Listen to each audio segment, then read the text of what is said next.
بسم الله الرحمن الرحیم د سولې په برخه کې یوه حساسه مرحلې ته رسېدلي یو. دا مرحله موازي ده د هغه څه سره چې د کابل اسلام آباد ترمنځ یو نوی تعامل یا هغه چې افغان او پاکستاني چارواکي وایي د اړیکو یو نوی چپټر او نوی فصل. پاکستان په دې مرحله کې غوښتي دي چې وښیي د سولې په پروسه کې همکاري کوي. د دواړو هیوادونو ترمنځ سیاسي هڅې تر دې حده راورسېدلې چې کوشش وسو د دوی ترمنځ د اړیکو د همکاریو د باور د سولې برخه کې د ملاتړ او همکاریو یو سند حتی ترتیب او لاسلیک شي. مهمه مسله دا ده چې پاکستان د سولې په پروسه کې د افغانستان سره څه کولی شي. سربیره پر دې چې موږ پاکستان سره نور ډېر مسایل لرو، د تجارت مسایل لرو، د سوداګرۍ مسایل لرو، د ترانزیت مسایل لرو، د مهاجرینو د ویزو د مسایل لرو، ولې نن چې کله هم د پاکستان او اسلام آباد د پاکستان او افغانستان د اړیکو خبره کیږي نو تر ټولو هغه اساسي بحث دا راځي چې په سوله کې پاکستان څه کولی شي. آیا پاکستان هغه څه چې تر ننه پورې نه دي کړي په یو نوې مرحله کې په یو نوي چپټر د اړیکو کې کولی شي چې پاکستان ښه همکاري وکړي. افغان حکومت تر پخوا ډېر زیات خوشبینه دی او فکر کوي چې دا ځل پاکستان ورسره یو واقعي او رښتینې همکاري کوي او د سولې برخه کې کیدلی شي د پاکستان له ادرس هم لاسته راوړنې ولري. عین وخت کې د طالبانو د سیاسي دفتر د پلاوي سفر پاکستان ته رسمي 3 ورځې سفر، هلته د پاکستان له ټولو چارواکو سره لیدل، بیا تر هغه وروسته خپله طالب جنګیالیو سره د هغه ملاقاتونه، هغه هم ځان سره پوښتنې لري چې پاکستان پر طالبانو څومره تاثیر لري او څومره یې مجبورولی شي دې ته چې بالاخره یو توافق ته طالبان غاړه کېږي. دا چې واقعا د کابل اسلام آباد د اړیکو تعریف څه دی، د ترهګرۍ او د سولې په تعریف کې د کابل او اسلام آباد ترمنځ د لیدلورو توافق شته او که نه، او بالاخره دا چې پاکستان د اړیکو په نوي فصل کې کابل لپاره څه لري. د مسایلو روښانتیا لپاره موږ غوښتل چې په کابل کې د پاکستان سفیر ښاغلی منصور احمد خان سره ځانګړې مرکه ولرو. ډېره مننه خان صاحب چې وخت مو راکړ. سلامت، تشکر. At first, if we want to have a clear image of peace and we know په پیل کې غواړو چې د سولې واضح انځور ولرو او پوه شو چې پاکستان په دې پروسه کې زموږ لپاره څه کولی شي. نو که غواړو چې په دې پوه شو، اړتیا ده چې په دې هم پوه شو چې دواړه هیوادونه د ترهګرۍ په تعریف کې موافق دي. آیا هغه چې افغانستان او افغانان یې ترهګر بولي، تاسې هم ورته ترهګر وایي؟ بسم الله الرحمن الرحیم. السلام علیکم. فرسٹ آف آل I would like to بسم الله الرحمن الرحیم. په پیل کې ستاسو لیدونکو ته سلامونه او نیکې هیلې وړاندې کوم او له شمشاد تلویزیون څخه هم مننه چې د دې مرکې فرصت یې برابر کړ. په پیل کې باید ووایم چې پاکستان او افغانستان دوه دوست او ورونه هیوادونه دي او تر ګاونډیتوب لا زیات سره نږدې یو ګډ کلتور، ګډ تاریخ، ګډ مذهب، ګډه ژبه او ګډ ارزښتونه لري. ځکه دواړه هیوادونو ته اړینه ده چې خپلې اړیکې او مشارکت دوامداره وساتي. هغسې چې تاسو هم په مقدمه کې د اړیکو د نوي فصل یادونه وکړه، دواړه هیوادونه د اړیکو پیاوړتیا لپاره پرمختګونه لري او په ګډه د سولې او ثبات لپاره د هڅو تابع لري. د ترهګرۍ په هکله باید ووایم چې ترهګري واحد تعریف لري. موږ هر ډول ترهګري غندو او ځکه خو په دې مبارزه کې د نړیوالې ټولنې او افغانستان سره همکار یو او د هغې ترهګرۍ پر وړاندې مبارزه کې نږدې همکاري لرو چې افغانستان او پاکستان ته ګواښ دي. And I think we are having close cooperation in these areas. But a little bit specifically, لږ څه مشخص به یې وپوښتمه، طالبان ترهګر بولئ؟ You know, at the moment, Afghanistan, has been through the decades of instability and peace, lasting peace and stability has not اوس مهال افغانستان باید بیرته څلورو لسیزو جګړو ته ونه ګرځي. اوس طالبان د افغانستان د سولې پروسې برخه دي. دوی افغانان دي، هغسې چې افغان حکومت یې برخه ده او نړیواله ټولنه د پروسې ملاتړ کوي. راځئ چې د دې لپاره هڅه وکړو چې د افغانستان د ګاونډیو او نړیوال ټولنې کار پایله ولري او د بین الافغاني مذاکراتو له لارې سولې، ثبات او سیاسي هوکړې ته وخت برابر شي. نو ځکه زه فکر کوم چې اوس د افغانستان د سولې او ثبات په هکله فکر وکړو. So I think we should look at this as a way forward in the efforts for bringing lasting peace and stability to Afghanistan. what's new and new chapter of relation between Kabul Islamabad? د کابل اسلام آباد د اړیکو په نوي فصل کې پاکستان زموږ لپاره نوي څه لري؟ کله چې دې اړیکو ته د نویو اړیکو نوم ورکوو، د اړیکو د نوي فصل تعریف بیا څه دی؟ I think, as you said, we are in an important phase in terms of our regional political situation and Pakistan-Afghanistan relations. In this phase, زه فکر کوم هغه څه چې تاسو وویل موږ د دواړو هیوادونو د اړیکو په یو مهم پړاو کې یو.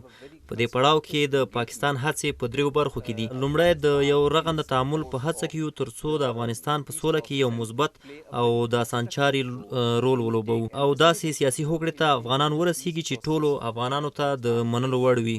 دوهم د سوداګریزو اړیکو د ولسونو ترمنځ د اړیکو د ترانزیت او سیاسي تعاملاتو له لارې د دواړو هیوادونو د اړیکو د پراختیا برخه ده. او دریمه برخه هم چې ډیره مهمه ده، که موږ غواړو د سولې او ثبات خواته ولاړ شو نو اړینه ده چې د پاکستان، افغانستان او منځنۍ اسیا د اقتصادي پیوستون له لارې سیمهییز پیوستون ته فرصت برابر شي او ځینې د انرژۍ سکتور کې پروژې چې د دواړو هیوادونو او ان د سیمې د خلکو په ژوند کې بدلون راولي. projects which can bring a change to the lives of people in Afghanistan, in Pakistan and the larger region. جو بھی تم دا څه چې تاسو ویل دا خبرې او ژمنې مو موږ افغانانو شاوخوا 20 کاله اورو او تاسو یې کوئ. هر ځل یې موږ ته ویل کېږي چې دا ځل هر څه بدل شوي او د اړیکو نوی فصل دی، خو هیڅ کله هم د کوم مثبت بدلون او د کوم نوي تغییر شاهد نه وو. افغانان لا هم ستاسو د نظر او سیاست پر بدلون باور نشي کولی. پاکستان کی پالیٹکس میں، پاکستان کے ویژن میں افغانستان کے لیے کچھ چینجز ہیں، وہ ابھی بھی ٹرسٹ نہیں کر سکتے. मेरे ख्याल में एक मुस्बित चेंज, और हमें अपनी नज़र मुस्बित चीज़ों पर रखनी चाहिए. एक मुस्बित चेंज ये है कि زما په نظر باید مثبت لیدلوری ولرو. مثبت بدلون اوس دا دی چې وروسته له لسیزو کړکېچ څخه د سولې رامنځته شوې پروسه یو مهم بدلون دی. دا ځل د سولې پروسه کې ټول افغان سیاسي اړخونه، طالبان، قومي ادرسونه ټول ګډون لري او زما په فکر د دې موخه هم همدا ده چې یوې ټول شموله سیاسي هوکړې ته ورسیږو. همدا بدلون دی چې ټول د سیاسي حل لارې په لټه کې دي، نه د نظامی حل. तो मेरे ख्याल में इसके लिए सबसे बेहतरीन वे फॉरवर्ड पॉलिटिकल सोल्यूशन है, और ये सबसे बड़ी चेंज है कि सबका कंसेंसस है, सब मिलकर एफर्ट कर रहे हैं एक पॉलिटिकल सोल्यूशन के लिए. इसमें पाकिस्तान का वो स्पेसिफिक रोल क्या है؟ क्या د پروسه کې د پاکستان هغه مشخص رول څه دی؟ آیا پر طالبانو فشار راوړی شي چې اوربند ته چمتو شي او څه کولی شي نوي څه لرئ کله چې وایو پاکستان په سوله کې موږ سره دی، موږ سره همکار دی، یعنی څه کولی شي؟ पाकिस्तान ने देखें इस पीस प्रोसेस में एक बड़ा कंस्ट्रक्टिव रोल प्ले करने की कोशिश की है और वो कर रहा है और हम उसे जारी रखेंगे. और अगर आप ये साल जो अपने इख्तिताम को पहुंच रहा है 2020, پاکستان د سولې پروسه کې د یو رغنده رول په لټه کې دی او دې ته به دوام ورکوي. که تاسو وګورئ په 2020 کال کې د سولې په برخه کې 3 مهم پرمختګونه وشول. د طالب امریکا ترمنځ تړون، د افغان حکومت او امریکا ګډه اعلامیه وه او د بین الافغاني مذاکراتو پیل چې د ډیرو ستونزو سره سره بالاخره په کړنلارې توافق وشو. वो एक एग्रीमेंट पे पहुंचे on rules and procedure and code of conduct for. فکر کوئ دا هر څه د پاکستان د فشار له کبله شوي؟ और मैं यही बताना आगे एक्सप्लेन करना चाह रहा था आपको कि पाकिस्तान की पॉलिसी और पाकिस्तान की अप्रोच इस सारे प्रोसेस में ये है कि हम زه همدا وایم چې د پاکستان پالیسی په دې پروسه کې همدا ده چې ټول افغانان سره یو ځای کړي. نو ځکه موږ یو مثبت تعامل له افغان حکومت او سیاسونو سره رامنځته کړی او د مذاکراتو په وقفه کې مو د طالبانو سیاسي کمیسیون دلته راوباله او زموږ د لومړي وزیر په ګډون ګڼو چارواکو ورسره ولیدل او زموږ پیغام طالبانو او یا ټولو اړخونو ته همدا دی چې جګړه د حل لار نه ده او یوازینۍ د حل لار یوه داسې ټول شموله سیاسي هوکړه ده چې ټولو افغانانو ته د منلو ده. او بله مسله دا ده چې افغانان له تاوتریخوالي ستومانه شوي او پاکستان هم د تاوتریخوالي په زیاتوالي اندېښنه لري. د سولې پروسې پرمختګ سره تاوتریخوالی هم زیات شوی. موږ له ټولو اړخونو غوښتي چې تاوتریخوالی کم کړي او د اوربند خواته ولاړ شي. که داسې وشي دا به یو ستره لاسته راوړنه وي او مثبت اغیز به ولري او زموږ هیله ده چې داسې وشي ځکه نړیواله ټولنه هم همدا غواړي. د خبرو راتلونکي پړاو کې به په دې هکله اساسي بحث وشي. 5 जनवरी को जो अगला मरहला शुरू होगा उसमें हमारी उम्मीद है कि negotiators will move towards substantive discussions on all these. Clearly हम पूछे कि अच्छा ये जो दोहा में که واضح وپوښتو هغه څه چې په دوحه کې د طالب امریکا ترمنځ وشول او هغه څه چې اوس د طالب او افغان دولت ترمنځ روان دي، دا د طالبانو خپله غوښتنه وه، د امریکا فشار و یا د پاکستان فشار؟ मेरे ख्याल में इसका आसान और मुख्तसर जवाब ये है कि तमाम ही स्टेक होल्डर्स ने, चूँकि अफ़गानिस्तान ने 4 डेकेड्स की जो इंस्टेबिलिटी है, इसके बाद अब तमाम स्टेक होल्डर्स की इस नतीजे पे पहुँचे हैं और बहुत अच्छी बात है कि ये नतीजा ये है कि زما په نظر د دې اسانه جواب دا دی چې ټول داخلي اړخونه دې پایلې ته رسیدلي چې وروسته له 4 لسیزو بې ثباتۍ اوس د دې وخت رسیدلی چې نور د بحران، جګړې او وینې تویېدنې بندې شي. د یوې سیاسي حل لارې له مخې د ورته د پای ټکی کېښودل شي او پاکستان هم په دې برخه کې خپل رغنده رول لري او موږ به همدې ته دوام ورکوو. خو بین الافغاني مذاکراتو کې پرېکړه خپله د افغانانو لاس کې ده. دا چې څه ډول سیاسي جوړجاړی کېږي دا خپله د افغانانو کار دی چې څنګه او پر څه توافق کوي. خو لکه څنګه چې مې وویل، موږ د افغانستان د یو نږدې ګاونډي او آن تر هغه هم مخکې د یو ورور هیواد په حیث خدا هم ویلی شو چې د طالبان لپاره پاکستان دوهم کورو. دیکھیں پاکستان میں نا افغانستان اور پاکستان کے ریلیشنز کو آپ کو ذرا اور ڈیپتھ سے اگر ګورئ، که د افغانستان پاکستان اړیکې ته لږ ژور نظر ولرئ، د دواړو هیوادونو ترمنځ میلیونونه خلک تګ راتګ کوي. په تیرو 4 لسیزو کې د حالاتو له کبله میلیونونه افغانان پاکستان ته راغلي او هلته پاتې شوي دي.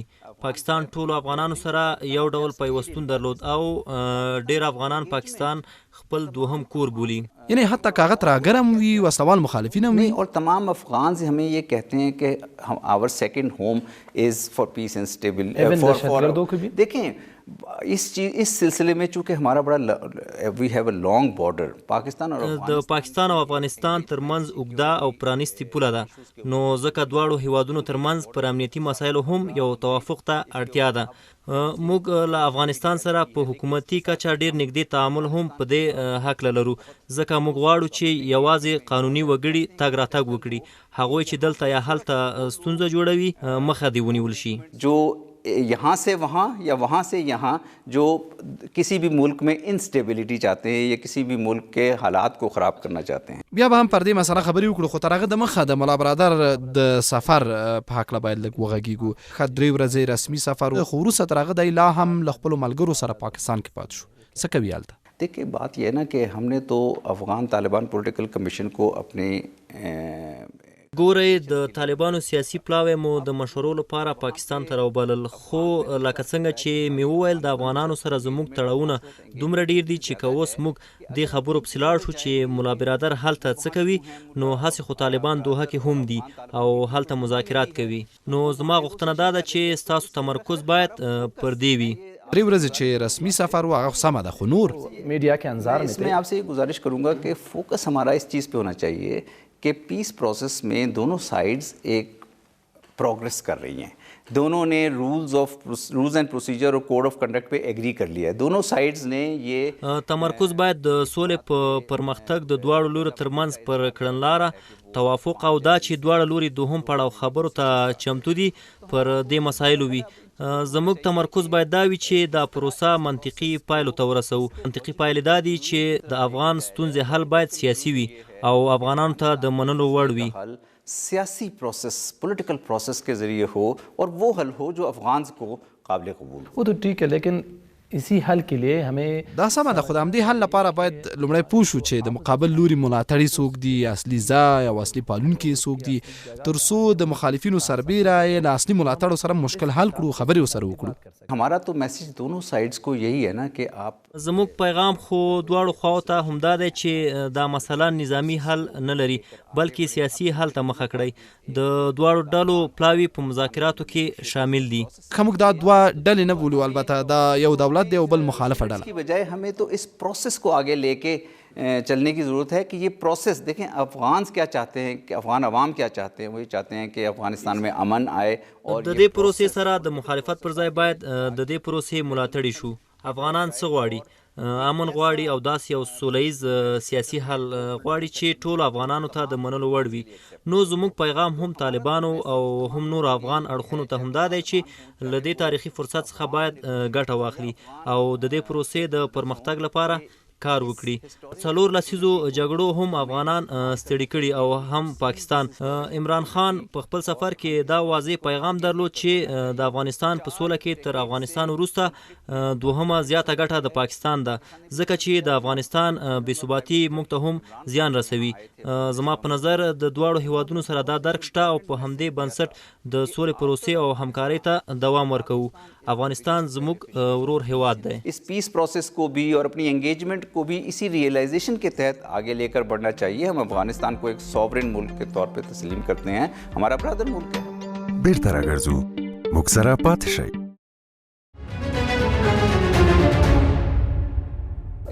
पीस के प्रोसेस में सबसे जो अहम काम है वो है जो ट्रस्ट आए दोनों देशों के बीच में, दोनों पार्टीज़ के बीच में जो भी है. د سولې په پروسه کې د دوه لوریو ترمنځ تر ټولو مهمه مسله اعتماد او باور دی. خو کله چې افغانان پر خواله رسنیو هغه ویډیوګانې ګوري چې مولا برادر د کراچۍ په یو روغتون کې خپل هغو ټپي شویو جنګیالیو سره ګوري چې د افغانستان په جګړه کې ټپي شوي او هغوی ته د خپلې بریا او فتح پیغامونه ورکوي. او یو بله ویډیو کې هم بیا ښکاري چې طالبانو د سیاسي دفتر یو غړی خپلو بریدګرو جنګیالیو سره ګوري.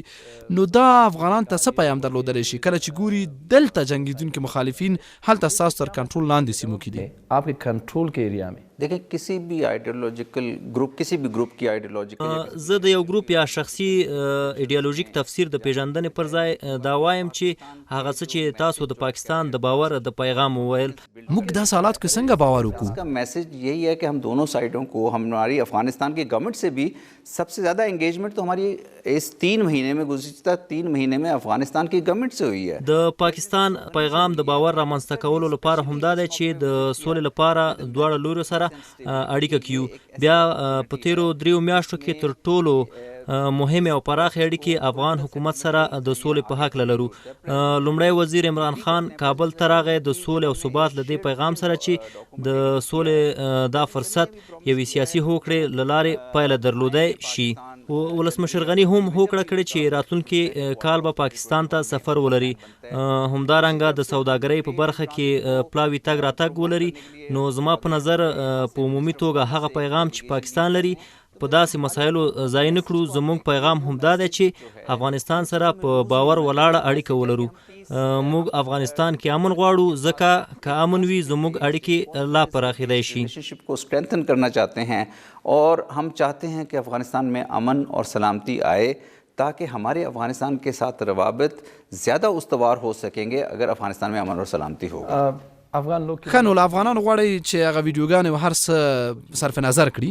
नहीं, बात यह ना कि हम किसी जो इंडिविजुअल स्टेक होल्डर्स हैं उनकी पोजीशंस या उनकी आइडियोलॉजिकल इंटरप्रिटेशंस में नहीं जा रहे. نه داسې نه ده. د کوم انفرادي لوري د دریځ یا ایډیالوژیکي تفسیر په هکله څه نه وایو، بلکې زموږ عمومي پیغام د سولې او ثبات لپاره ټولو اړخونو ته همدا دی چې د سولې د رامنځته شوی فرصت باید ضایع نه شي او د سولې پروسه د هغه اصلي لوري نه چې د یو ټول شموله سیاسي توافق او افغانانو ته د منلو وړ وي بوزو. डायरेक्शन की तरफ लेके जाएं जो कि peace and political settlement in Afghanistan, inclusive and broad based political settlement in Afghanistan acceptable to Afghan nation. زه د خلکو یو مثال تاسو ته وایم.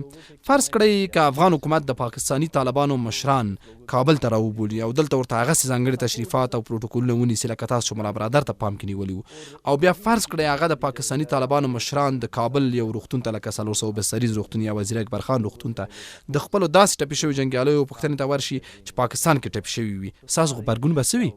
ऐसे बहुत से TTP या JUA या इस किस्म के ग्रुप्स हैं, इसके JUA के ऐसे बहुत से लीडर्स और बहुत से एक्टिविस्ट्स हैं जो अफगानिस्तान की सॉइल से पाकिस्तान में टेररिस्ट अटैक्स उनकी वजह से होते रहे हैं. हम उस पर अफगान गवर्नमेंट को एक्यूज़ नहीं, हम उसमें अफगान गवर्नमेंट को एक्यूज़ नहीं करते, लेकिन उसमें दोनों गवर्नमेंट्स ने अभी हाल ही में भी दोबारा ये रिट्रेट किया है और हम एंगेज्ड हैं कि दोनों मुल्कों की सॉइल एक दूसरे के खिलाफ इस्तेमाल नहीं होनी चाहिए और इसलिए हमारा मैसेज داسې به وي د ټي ټي پی مشران چې د افغانستان له خاورې په پاکستان کې ترهګریز بریدونه کوي خو موږ دا ملامتیا پر افغان حکومت نه اچوو او نه تور پرې پورې کوو. دواړه هیوادونه باید دومره امنیتي همغږي او همکاري په خپل منځ کې زیاته کړي چې د یو بل پر وړاندې هیڅکله خاوره ونه کارول شي او بل چاته هم دا اجازه ورنه کړي. زه یو ځل بیا د پاکستان پر پیغام ټینګار کوم چې موږ باید پر لویو موخو تمرکز وکړو او لویې موخې همدا دي چې سولې او سیاسي حل لارې ته کار وشي. هغه وخت به د دواړو هیوادونو ترمنځ سوداګریزې ترانزیټي او نورې اړیکې دومره پراخې شي چې د دواړو هیوادونو ولسونه به ګټه وکړي. جس کی وجہ سے پھر پاکستان اور افغانستان کے درمیان ایک بہت اکنامک کوآپریشن، کنیکٹیوٹی، ٹریڈ، ٹرانزٹ ان ایریاز میں آپ بہت امپروومنٹ، بہت اس کے نتائج دیکھیں گے جو کہ افغانستان کے عوام کے لیے بھی مفید ہوں گے، پاکستان کے لیے بھی بہت مفید ہوں گے. کچھ پریکٹیکل سٹیپس عملی ګامونه مهم دي. که غواړئ چې باور وکړو باید عملی اقدامات وکړئ. پیغام ورکول شاید ډیر اسانه وي خو عمل مهم دی. پاکستان کوم عملی اقدامات کړي؟ کچھ پریکٹیکل سٹیپس ہے جو اس کو اٹھا جائے. پاکستان نے کیا کیا ہے پریکٹیکل سٹیپ؟ پریکٹیکل سٹیپس میں پاکستان نے دیکھیں افغانستان کے ساتھ اگر آپ گزشتہ چند ماہ ہی دیکھ لیں 2020 میں د عملی اقداماتو په حق لا باید ووایم افغانستان سره د 2020 کال وروستیو څو میاشتو کې د اړیکو مهم پړاو رامنځته شوی چې له مخې موږ اړیکې پراخې شوي. ډاکټر عبدالله زموږ په بلنه پاکستان ته سفر وکړو او پر ټولو یادو مسایلو یې بحث وکړ او هغه سفر ډیر مثبت پیغامونه درلودل. نورو افغاني مشرانو هم سفرونه درلودل. د ولسي جرګې مشر ښاغلي رحماني او ښاغلي حکمتیار هم سفر درلود. د افغانستان سوداګرۍ وزیر پاکستان ته ولاړ، زموږ وزیر راغی او تاسې به یې پایلې د سوداګرۍ او ترانزیت د پراختیا په برخه کې وګورئ. د اپټا یو نوی تړون به لاسلیک شي چې هغه به تر پخوا اوږد مهاله وي. یہ زیادہ فیسیلیٹیشن پرووائڈ کرے افغان ٹریڈرز کو، پاکستانی ټریډرز کو آنے جانے میں دقت نہ ہو. یہ بہت ضروری ہے. خدا هر هم سم دی او هم مهم دي خو اوس مهال زموږ لپاره د سولې او جګړې بحث ډیر مهم دی. په دې برخه کې د پاکستان عملی اقدامات کوم دي؟ پیس اور جګړې میں ان دونوں میں پاکستان نے پریکٹیکل اسٹیپس کیا لیا؟ پاکستان کے پیس اینڈ اسٹیبلٹی میں دیکھیں نا، یہ جو جتنی بھی انگیجمنٹ آپ کی اس پیس پروسیس میں چل رہی ہے، اور بھی کلیئر کہتے ہیں طالبان پر پریشر ډالي. یک اوازې ووایم توقع کېږي چې تاسو پر طالبانو فشار راوړئ ځکه باور موجود دی چې د هغوی ملاتړ، اوسېدل، درملنه، سیاسي ملاتړ هر څه پاکستان کې کېږي. نو که تاسو وغواړئ رښتینی فشار هم راوړی شي او هغه فشار پایله هم درلودی شي. ایک رزلٹ دیں گے. دیکھیں نا ہماری انگیجمنٹ جو چاہے افغان زموږ اړیکې له طالبانو او افغان حکومت سره ډېرې واضح دي. موږ هغوی ته ډېر ښکاره پیغام لرو چې د دې کړکېچ حل نظامي نه بلکې سیاسي دی. سیاسي حل لاره افغانانو ته ښه پایله درلودی شي، تاوتریخوالی باید راکم شي او بالاخره په یو ښه چاپیریال کې د دواړو هیوادونو ترمنځ ښې او پراخې اړیکې رامنځته شي. دونوں کے عوام کے لیے ایک مفید ریلیشن شپ کو آگے لے کے جائیں. افغانستان کے لیے اور اس کی د افغانستان او د هغه د ټولو متحدینو او ګاونډیو پر وړاندې دوه انتخاب شتون لري.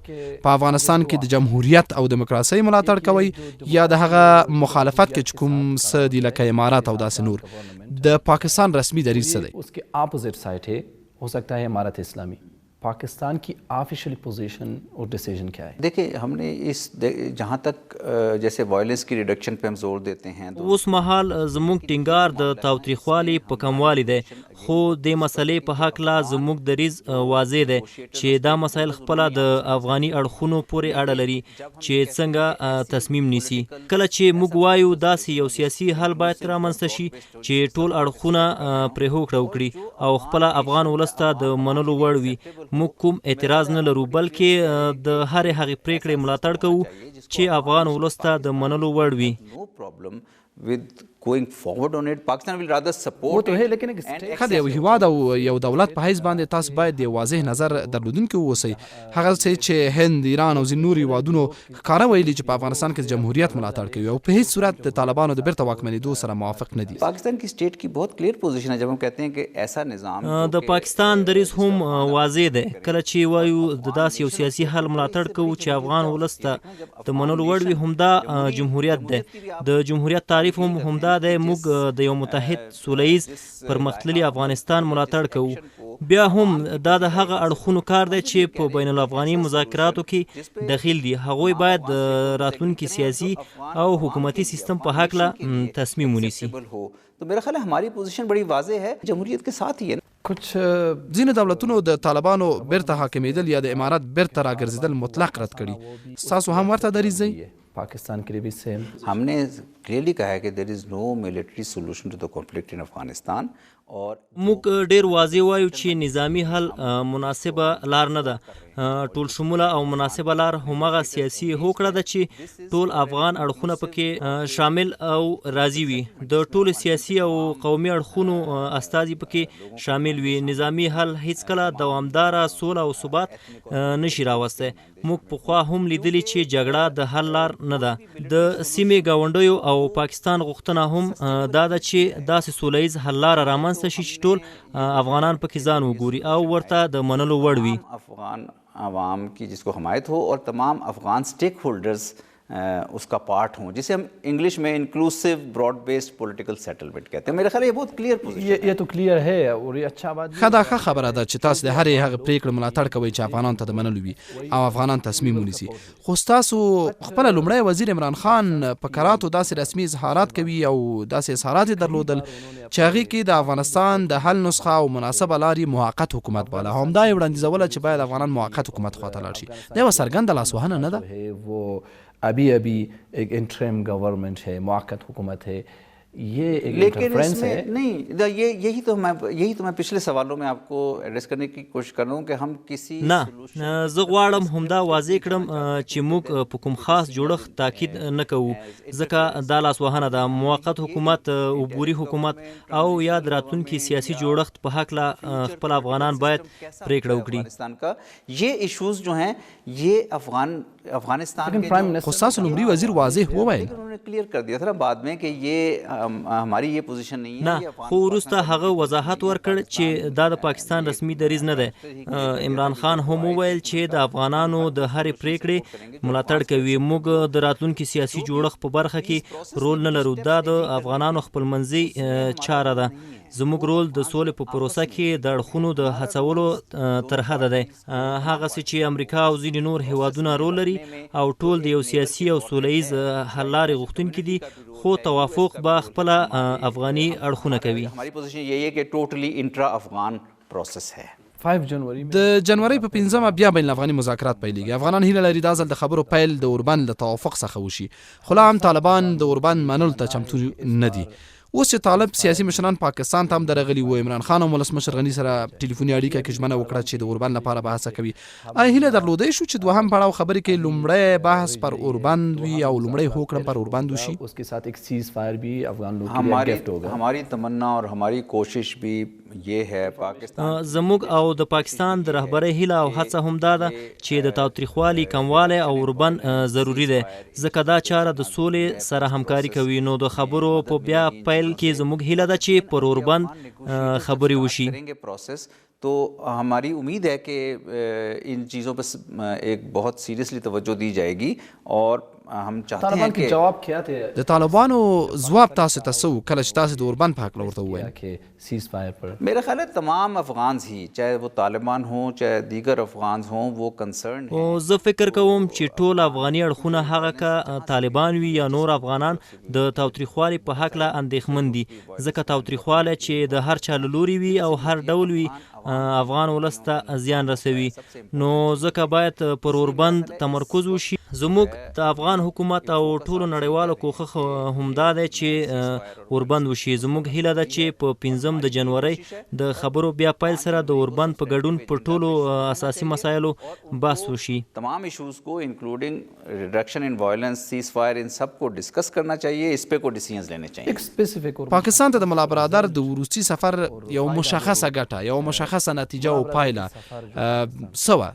उसकी एक स्पेसिफिक रिजल्ट, एक स्पेसिफिक फायदा. इसका नहीं, लेकिन इसका مشخصه ګټه یا پایله دا وه یو دا چې دا زموږ له ژمنو څخه ده چې ټول داخلو اړخونو سره خبرې وکړو.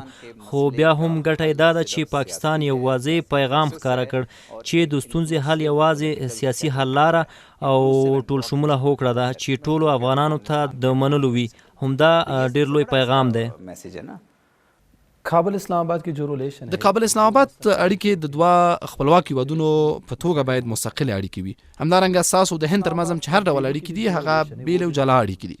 خو تاسې ډېر وخت هڅه کوئ چې د دوه بیلو اړیکو یو بل سره وتړئ. دغه دوه بیل اړیکې داسې وتړئ چې پر یو بل اغیز ولري. ستاسو بهرنیو چارو وزیر قریشي ویلي چې که هند پر پاکستان برید وکړي دا به د افغان سولې پر پروسې منفي اغیز ولري. دا څه معنی درلودی شي؟ مطلب क्या है؟ नहीं, ना हम पाकिस्तान और इंडिया के हालात को पाकिस्तान और अफगानिस्तान के हालात से जोड़ते हैं, ना अफगानिस्तान और इंडिया نه موږ نه غواړو چې د پاکستان او هند ترمنځ اړیکې یا د هند او افغانستان ترمنځ اړیکې د کابل اسلام آباد اړیکو سره تړاو ولري. موږ د همکاریو په نوي سند کې هم پر دې تاکید کړی چې د دواړو هیوادونو اړیکې باید مستقلې وي ځکه دواړه خپلواک هیوادونه دي. موږ هند سره ځینې مسایل لرو. زموږ لومړي وزیر هغوی سره د مذاکراتو وړاندیز درلود خو هغوی ونه منله. هلته پر کشمیر د هند تسلط او ځینې نور مسایل. په ترهګریزو بریدونو کې د هند لاس لرلو په هکله نړیوالو سره موږ اسناد هم شریک کړي دي. इंडिया ने यूनिलैटरल मेजर्स लिए जम्मू एंड कश्मीर डिस्प्यूट पे भी, अदर्स पे भी. هغه چار سوي زموږ سولې سره اړیکه څه ده؟ زموږ اړیکې له هند سره جلا دي خو افغانستان سره ډېرې نږدې او دوستانه اړیکې لرو. زموږ تمرکز په وروستیو کې پر همدې دی چې اړیکې لا پسې نږدې او ښې کړو. په تیرو څو کلونو کې چې د دواړو هیوادونو ترمنځ ښې او ګرمې اړیکې نه وې، له څو میاشتو راهیسې دواړه هیوادونه هڅه کوي چې پراخې او ګټورې اړیکې رامنځته کړي. موږ افغانستان د یو خپلواک هیواد په توګه منو. हमारी अफगानिस्तान के साथ استوار हो और हम अफगानिस्तान को एक सॉवरेन हमसाया मुल्क के तौर पे देखते हैं. सपोज فرض کړئ هند پر پاکستان برید وکړ، دا د افغان سولې پر پروسې تاثیر درلودلی شي، زیان ورته اړولی شي؟ देखें हमारे जो रिलेशंस زموږ او د افغانستان اړیکې جلا او خپلواک اړیکې دي. دا زموږ او هند ترمنځ اړیکو سره تړلې نه دي. زموږ رغنده رول په سوله کې د نورو شرایطو تابع نه دی. not motivated by any other factors but by Pakistan's commitment to have a peaceful relationship with Afghanistan, to have lasting peace and stability in Afghanistan. لاست ډے تاسو هغه ورځ پخواني ولسمشر حامد کرزي سره وکتل. حامد کرزي تل ویلي چې د سولې کلي پاکستان کې ده. بار بار دا خبره کړې ده د سولې کلي په پاکستان کې ده، د سولې کلي په واشنگټن کې ده. هغه څو ځلې ویلي چې د پاکستان ځینې ستراتیژیکې غوښتنې له افغانستان څخه داسې دي چې هغه به هیڅ کله هم افغانان ونه مني. ستاسو دا غوښتنې کومې دي؟ की जो डिमांड्स है वो हम अफगान लोग कभी भी एक्सेप्ट नहीं कर सकते. What is the demands? नहीं, देखें हमारी जो है ना ښه موږ ټولو سیاستوالو سره ګورو او اړیکې لرو. حامد کرزی هم 2 ځلې د افغانستان ولسمشر پاتې شوی خو زما په نظر د سولې کلي په واشنگټن او اسلام آباد کې نه بلکې خپل افغانستان کې ده. د پاکستان او نورو هیوادونو رول یوازې مرستندویه دی. د سولې کلي افغانستان کې ده او دا ځل دا پروسه هم ځکه مخته تللې چې ټول افغاني اړخونه په مذاکراتو کې ګډون لري. مهمه دا ده چې له دې تاریخي فرصت څخه ګټه واخلو او اصلي موخه د ټولو همدا ده چې یوې دایمي او ټولمنلې سولې ته ورسیږو. वो है अफगानिस्तान में दायमी मुस्तकिल अमन व अमान का क़याम और फिर पाकिस्तान और अफगानिस्तान की रिलेशनशिप को आगे लेकर चलना. पाकिस्तान की د سولې د پروسې سره د همکارۍ په مقابل کې پاکستان له موږ څخه څه غواړي؟ ستاسو د همکارۍ قیمت څه دی؟ ستراتیژیک کوم د کابل او د ډهلي د اړیکو څرنګوالی یا داسې نور ځینې مسایل څه غواړئ د هغه همکارۍ او کومک په بدل کې چې شاید تاسو موږ سره د سولې پروسه کې وکړئ؟ पाकिस्तान के अफगानिस्तान से इस पीस की कीमत के बदले में वो क्या है? हमारी कोई स्ट्रेटेजिक डेप्थ या वो नहीं है। हम देखें, अफ़गानिस्तान हमारे लिए एक बिरादराना मुल्क है। हमारे हिस्टोरिकल موږ ستراتیژیک عمق نه لرو. افغانستان زموږ دوست او ورور هیواد دی. موږ تاریخي اړیکې لرو، ډېرې مهمې سیاسي، سوداګریزې او ترانزیټي اړیکې لرو. نو د افغانستان سره په اړیکو کې زموږ توقع یو سوله ییز افغانستان دی چې په هغه صورت کې د دواړو هیوادونو اړیکې لا ښې او پراخې شي. د دواړو ولسونو لا پراخې اړیکې غواړو، ځکه خو موږ د ویزو نوې پالیسي هم ترتیب کړه. دواړه هیوادونه تاریخي اړیکې لري، نو اړتیا ده هره برخه کې اړیکې پیاوړې کړو. دا د دواړو ولسونو هیله هم ده. د تیرو 10-15 کلونو رامنځته شوي ستونزې باید دواړه هیوادونه په ګډه حل کړي. ممالک کے میں جب لوگوں سے ملتا ہوں، عوام کی ڈیمانڈ یہی ہے کہ ہم اچھے تعلقات کی طرف بڑھیں. زموږ لومړي مرستیال امرالله صالح په خپلو تازه اظهارات کې ویلي چې په تیر یو کال کې 10,000 ټنه چاودیدونکي توکي له پاکستان څخه راغلي. نو دې ته په کتو څنګه له تاسو د همکارۍ امید وکړو؟ څنګه باور وکړو کله چې له یو هیواد څخه یوازې په یو کال کې د افغانانو د وژلو لپاره 10,000 ټنه بارود راځي؟ د باور امید شته؟ افغانستان میں پاکستان سے کوئی بھی چیز کا آنا دو طریقوں سے ہو سکتا ہے، یا تو کوئی کمپنی اس کو امپورٹ کرے یا وہ سمگلنگ کے ذریعے. ګورئ، که له پاکستان څخه افغانستان ته هر څه راځي له دوه لارو راځي، یا به یې کومه کمپنۍ واردوي او یا به یې د قاچاق له لارې راځي. موږ هڅه کوو په هر حال یې مخه ونیسو. دواړه هیوادونه د همدې مخنیوي لپاره له نږدې کار کوي، مشخص میکانیزمونه لري. د سولې او امنیت اړوند مشخص ګډ کاري ګروپونه رامنځته کیږي. دا معنی چې یو کال کې له پاکستان څخه 10,000 ټنه چاودیدونکي توکي راغلي. یا تو ان فگرز کو ہمارے ساتھ ڈسکس کیا جائے، شیئر کیا جائے، کہاں سے آیا ہے، کس طرح روکا جا سکتا ہے، کس نے امپورٹ، کس نے ایکسپورٹ کیا. نه، دا باید له موږ سره مطرح شي او بحث وکړو چې له کوم ځای څخه راغلي، څنګه راغلي، څنګه یې مخه نیولی شو، چا صادر کړي، چا وارد کړي. دا یوازې باید په رسنیزو اعلامیو خلاصه نه شي.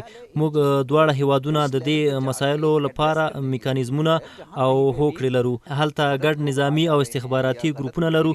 نو زما په نظر دا مسایل باید هلته حل کړو. د غلطو توکو او ناسمو اشخاصو د تګ راتګ د مخنیوي لپاره باید ګډ کار وکړو. په وروستیو میاشتو کې د نظامی او استخباراتي همکاریو لپاره کار شوی، له دې باید ګټه واخلو. ملٹری ٹو ملٹری اور انٹیلیجنس ٹو انٹیلیجنس کوآرڈینیشن کو مزید آگے بڑھانا پڑے گا. پچھلے چند ماہ میں یہ ہم اس میں آگے بڑھے ہیں، اور پچھلے چند 2-3 سال میں ہم نے ایپیپس وغیرہ کا میکینزم بھی اسٹیبلش کیا ہے، لیکن میرے خیال اس کو زیادہ فعال طریقے سے استعمال کرنے کی ضرورت ہے. لیکن ښه که دا ومنو چې چاودونکي توکي پټ راوړل کیږي، دا به پټ وي، خو د وسلوالو مخالفینو روزنځایونه خو پټ نه دي. تازه هم د طالبانو د سیاسي دفتر غړو له ځینو روزنځایونو څخه د هغوی د اوسېدو ځایونو څخه لیدنه کړې ده، ویډیو یې هم شته. دا خو پټ نه دي. دې دپاره څه ځواب لري؟ پاکستان اگین ایپیپس میں اور ان تمام گروپس میں افغان سیکیورٹی انسٹیٹیوشنز کے ساتھ انگیجڈ ہے اور یہ گفتگو ہوتی ہے. ستاسو افغان امنیتي ځواکونه په ګډو نظامی او استخباراتي کاري ګروپونو کې موږ سره اړیکه کې دي. دا استخباراتي معلومات هلته باید یو بل سره شریک کړو. ستونزې باید د حل لپاره هلته وړاندې کړو، نه د رسنیو له لارې. یہ ان میکینزم کے ذریعے ایڈریس کیا جائے، نہ کہ ان کو پریس سٹیٹمنٹس کے ذریعے ایڈریس کیا جائے. د ویزې مسله یو څه مهمه ده. تاسو ګورئ چې تقاضا زیاته شوې ده او تاسو د جلبات پیښه مو لیدله. کوم خاص پرمختګ د ویزې د چارو په اسانتیاو کې شته چې تاسو افغانانو ته په هغه کلک څه ولرئ د ویلو لپاره؟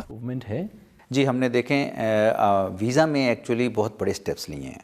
سب سے پہلے تو یہ سپٹمبر کے اینڈ میں جب 29 سپٹمبر کو پاکستان نے ہمارے پرائم منسٹر د ویزې په برخه کې خاص اقدامات شوي. د پاکستانی مشرانو په لارښوونه افغان ولس ته د پاکستان ویزه کې نوې اسانتیاوې رامنځته شوي. کوم افغانان چې د کورنۍ لیدو، درملنې، زده کړو او یا سوداګرۍ لپاره ځي، اوږدمهالې او څو ځلي ویزې پام کې نیولي. دلته سفارت کې پخوا یوازې اوه کړکیو څخه د ویزې خدمات او چارې مخته تللې. اوس مو دا شمېر 11 کړکیو ته ورسوه. بڑھا کے 17 ونڈوز تک کر دیا ہے. ہم نے اکتوبر اور نومبر کے 2 منتھس میں اگر آپ ڈیٹا میں آپ سے شیئر کروں تو ہم نے 1,50,000 150,000 ویزاز ایشو کیے ہیں. بنیادی وجہ یہ ہے کہ ہمیں پتہ ہے کہ افغان عوام کا پاکستان جانا ان کی ضروریات سے لنکڈ ہے، اور اس इंटरेक्शन को फैसिलिटेट करना د افغانانو تګ راتګ ته د اسانتیاو برابرول د دواړو هیوادونو اړیکې پیاوړې کوي. زده کړیالانو ته د هغوی د زده کړو وخت مطابق ویزې ورکوو. په دې برخه کې پرمختګونه شوي. ڈگری ہے تو اس کو 4 سال کا ویزا دے رہے ہیں. تو اس لیے میرا خیال ہے اس ایریا میں آپ کو ہمیں میڈیا کو اپریشیٹ کرنا پڑے گا کہ ہم نے بہت امپروومنٹ لائے ہیں. ہم آپ کے ساتھ گاہے بگاہے شیئر بھی کرتے رہیں گے. د ویزو په شمیر کې البته په شمیر کې زیاتوالی راغلی. جی نمبرز میں دیکھیں نا, ہم تو جو عوام ویزا کے لیے آتے ہیں ان کو ہم ریفیوزل ریٹ ویزے کا ریجیکشن ریٹ بہت کم ہے, بہت ہی لو ہے کہ ڈاکومنٹس کمپلیٹ نہ ہو تو ہم کرتے ہیں, تو ہم ویزا دے دیتے ہیں. تو نمبر هو کوم خلک چې ویزو لپاره راځي ډیر کم هغه هم چې اسناد یې پوره نه وي رد کیږي. نور ټولو ته ویزا ورکوو. شمیر هم زیات شوی. آنلاین ویزې سیستم هم یو نوې اسانتیا ده. اوس کولی شي له خپل کوره په آنلاین ډول د ویزې غوښتنه وکړي او یا 8 ورځو کې د ویزې پروسس وخت نیسي. ویزا غوښتونکي ته هیڅ اړتیا نشته چې سفارت یا قونسلګرۍ ته راشي. نو د ویزو شمیر مو هم زیات کړی او لا به زیات شي. ویزا کی فیسلٹیز ڈگنیفائڈ ہوں, لوگوں کو راتوں کو آ کے نہ لائنوں میں لگنا پڑے, دن میں آئیں لوگ, ویزا آرز اتنے ہوں اور ہماری کیپیسٹی اتنی ہو کہ ہم ان کی نیڈز کو پورا کر سکیں. ډیره مننه کوم. په کابل کې د پاکستان سفیر ښاغلی منصور احمد خان, ډیره مننه. کور ودان سلامت. بہت شکریہ. تھینک یو ویری مچ. تھینک یو. قدرمن لیدونکو, د پاکستان له سفیر سره مرکه همدومره وله مهم مسایل وله, د ویزې او د ترانزیت مسایل هم مهم وله. په دې وخت کې د سولې په باب د پاکستان دریځ څه دی, هغه څه چې دلته وویل شول ډېر زیات متفاوت دي. هغه دا دی چې دوی ویلي چې په هېڅ صورت د هغسې یو تصمیم ملاتړ نه کوي چې هغه د افغانانو تصمیم نه وي, نه موقت حکومت نه بل څه د دوی طرحه نه ده, بلکې دوی یوازې د افغانانو په فیصله او هغه څه چې افغانان یې تصمیم نیسي د هغې ملاتړ کوي. دا چې واقعا د دوی رسمي دریځ عیني دریځ هم دغه به وي او که نه دا وروسته وخت ثابتولی شول. دوی ویلي چې 2021 کال به د سولې ثبات دپاره د پاکستان او افغانستان ترمنځ د همکارۍ یو ښه کال واوسي. په هر صورت مرکه تاسو واورېده, قضاوت پر تاسو. تر بیا هم پاک الله عمل. له لیدلو مو مننه.